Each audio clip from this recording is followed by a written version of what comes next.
jenis perubahan. Perubahan adalah respon terencana atau tak terencana terhadap tekanan-tekanan dan desak-desakan yang ada.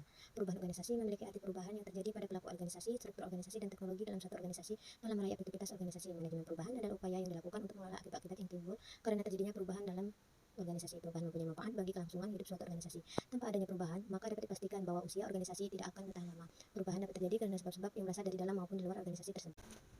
Tipe perubahan menurut Anderson 2021 dibagi menjadi 3, yaitu perubahan development, perubahan transisi, dan perubahan transformasi. Perubahan membutuhkan strategi untuk memudahkan dalam mencapai suatu tujuan. Perubahan developmental akan memberikan respon terhadap perubahan lingkungan yang relatif kecil daya letak.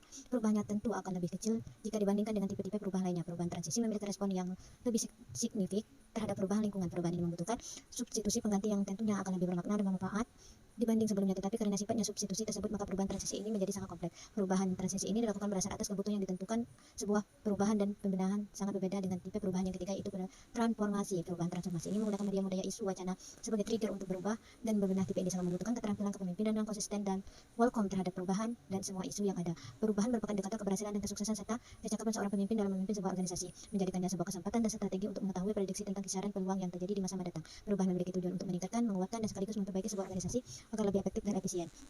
Efektivitas sebuah organisasi akan meminimasi konflik yang terjadi, kurangnya kepedulian, apatis, dan egotis pribadi seorang yang efektif menentukan kemampuan untuk memuaskan kebutuhan masyarakat dan sekaligus meraih harapan stakeholder. Kemudian ada tantangan dan hambatan dalam perubahan.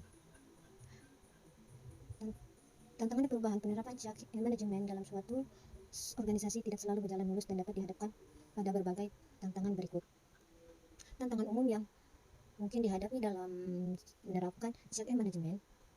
Yang pertama adalah resistensi terhadap perubahan. Yang kedua adalah kurangnya dukungan dari pihak manajemen. Yang ketiga adalah kurangnya komunikasi dan informasi yang memadai. Yang keempat, mengelola perubahan secara efektif dan efisien.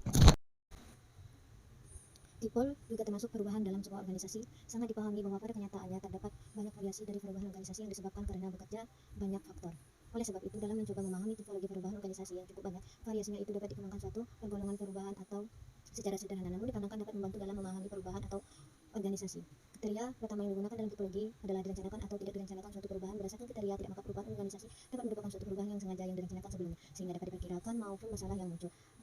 Yang merencanakan itu atau berdasarkan kriteria suatu tempat perubahan organisasi dapat pula suatu perubahan yang tidak direncanakan. Artinya perubahan itu tidak dapat disengaja atau sebelumnya tidak mudah diperkirakan maupun masalah yang menyertai. Meskipun demikian, dipahami antara sebab di luar negeri itu dalam hubungan timbal baliknya, namun untuk mempermudah pemahaman dalam kriteria kedua diajukan bahwa di antara kedua sebab perubahan terpisah.